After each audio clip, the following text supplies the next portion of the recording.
इन्होंने डक्की भाई से अप्रोक्सीमेटली कोई 90 लाख रुपया कैश लिया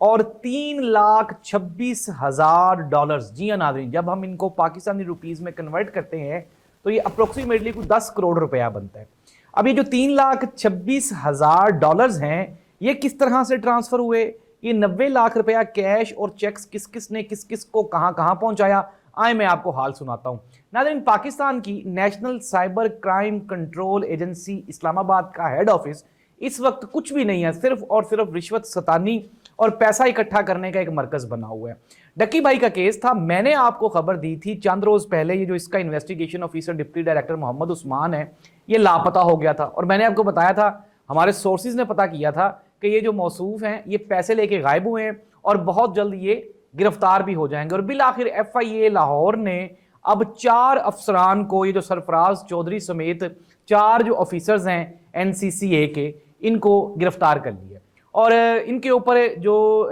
जुर्म है वो है डक्की भाई की जो बीवी है उसकी मुद्दत में एक एप्लीकेशन दी गई है जिसमें यह मौक़िफ़ अपनाया गया है कि इन 4 अफसरान ने डक्की भाई से वक्तन फ़वक्तन मुख्तलिफ जगहों पे ये जो दौलत है, ये जो पैसे हैं रिश्वत की मद में इकट्ठे किए।